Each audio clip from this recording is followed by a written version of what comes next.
Video में LIC के जीवन लाभ प्लान 936 के बारे में बात करेंगे और ये भी जानेंगे कि इस प्लान को कौन कौन ले सकता है। साथ ही इसके एग्जाम्पल डेथ बेनिफिट और अदर बेनिफिट के बारे में बात करेंगे। एलआईसी के काफ़ी सारे इंश्योरेंस प्लान में से ये एक बेहतरीन प्लान है। यहाँ आपको सेविंग के साथ साथ डेथ बेनिफिट भी मिलते हैं। इस प्लान में एक खास बात यह है कि एलआईसी के दूसरे प्लान में से इस प्लान में हाई रिटर्न मिलता है। उसके बाद आपको कुछ साल की छूट भी मिल जाएगी जिसमें आपको प्रीमियम पे नहीं करना पड़ेगा। तो आइए समझते हैं प्लान नंबर 936। जीवन लाभ प्लान को लेने के लिए आपकी कम से कम एज 8 साल होनी चाहिए। अब बात करते हैं पॉलिसी टर्म की। तो यहाँ एलआईसी ने आपको 3 ऑप्शन दिए हैं। पहला ऑप्शन दिया है 16 साल का, दूसरा ऑप्शन दिया है 21 साल का और तीसरा ऑप्शन दिया है 25 साल का। तो आप अपनी इंश्योरेंस पॉलिसी को इन किसी भी पॉलिसी टर्म के अकॉर्डिंग ले सकते हैं। उसके बाद हम बात करते हैं प्रीमियम पेइंग टर्म की। तो इसका मतलब कि आपकी पॉलिसी में आपको कितने साल तक प्रीमियम पे करना होगा। तो यहाँ पर आप 16 साल के लिए पॉलिसी टर्म लेते हैं तो आपको 10 साल प्रीमियम पे करना होगा, और 21 साल का पॉलिसी टर्म लेते हैं तो आपको 15 साल प्रीमियम पे करना होगा, और 25 साल का पॉलिसी टर्म लेते हैं तो आपको 16 साल ही प्रीमियम पे करना होगा। अब हम बात करते हैं मैक्सिमम एज की। तो अगर आप 16 साल के लिए टर्म लेना चाहते हैं तो आपके लिए यहाँ मैक्सिमम एज 59 दी गई है। 21 साल के लिए टर्म लेना चाहते हैं तो 54 मैक्सिमम एज दी गई है, और 25 साल के लिए आप लेना चाहते हैं तो मैक्सिमम एज 50 साल दी गई है। अब बात करते हैं मिनिमम सम एश्योर्ड की। तो इस प्लान में मिनिमम सम एश्योर्ड 2 लाख रुपए है, मतलब आप कम से कम 2 लाख की पॉलिसी कर सकते हैं। और मैक्सिमम सम एश्योर्ड की बात करें तो यहाँ कोई लिमिट नहीं दी गई है। ये आपके इनकम पे डिपेंड करता है कि आप कितने की पॉलिसी लेना चाहते हैं। अब एक एग्जांपल लेके समझते हैं कि जीवन लाभ प्लान काम कैसे करता है। सपोज़ आपकी एज 30 साल है और आप 10 लाख की पॉलिसी करवाना चाहते हैं और पॉलिसी टर्म ले लेते हैं 21 साल का। तो इसका मतलब यह है कि आप 21 साल के लिए पॉलिसी टर्म लेते हैं तो आपको 15 साल ही प्रीमियम पे करना होगा। अब हम प्रीमियम की कैलकुलेशन करते हैं तो पहले साल का ईयरली प्रीमियम होगा वो 56,013 और दूसरे साल से प्रीमियम होगा 54,807, जो आपको एलआईसी को पे करना होगा। और आप half yearly, quarterly, monthly premium पे करना चाहते हैं तो आप स्क्रीन पे देख सकते हैं। अब हम बात करते हैं मैच्योरिटी की।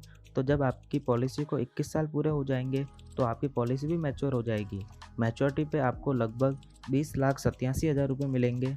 इसमें सम एश्योर्ड 10 लाख रुपये का, बोनस 9,87,000 रुपये का और फाइनल एडिशन बोनस 1 लाख रुपये का होगा। अगर हम बात करें कि एलआईसी को 15 साल में कितना प्रीमियम पे करना होगा, तो हम 15 साल में लगभग 8,23,311 रुपये पे करना होगा। ये बात हमने तब की है जब पॉलिसी होल्डर की डेथ ना हो।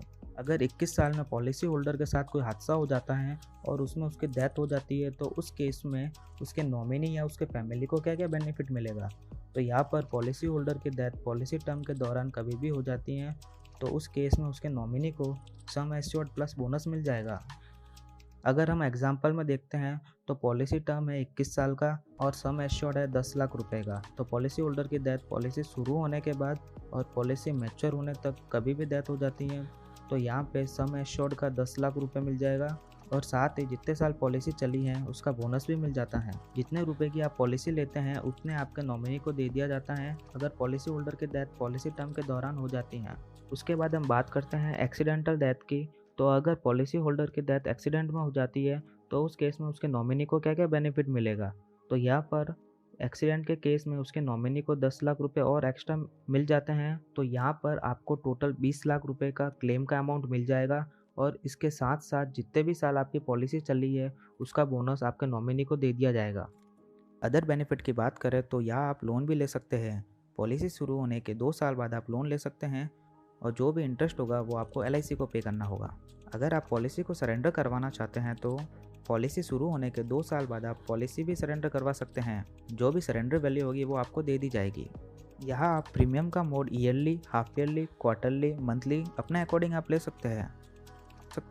उसके बाद हम टर्म राइडर की बात करें तो आप एक्स्ट्रा प्रीमियम देके बेनिफिट ले सकते हैं। तो यहाँ पर आप accidental death and disability benefit rider ले सकते हैं। उसके बाद आप टर्म एश्योरेंस राइडर ले सकते हैं, क्रिटिकल इलनेस राइडर ले सकते हैं और एक्सीडेंटल बेनिफिट राइडर भी ले सकते हैं। यहाँ आप जो भी राइडर लेना चाहते हैं वो आप एक्स्ट्रा प्रीमियम देके ले सकते हैं। तो अब बात करते हैं ग्रेस पीरियड की। तो मंथली मोड के लिए आपको 15 डेज दिए जाते हैं और अदर मोड्स के लिए आपको 30 डेज दिए जाते हैं। रिवाइवल पीरियड की बात करें तो अगर आपकी पॉलिसी बंद हो जाती है तो आप 5 साल के अंदर अंदर फिर से आप शुरू करवा सकते हैं। अगर आप इनकम टैक्स रिटर्न भरते हैं तो आप प्रीमियम पे डिडक्शन भी ले सकते हैं। मैच्योरिटी अमाउंट और डेथ अमाउंट होगा वो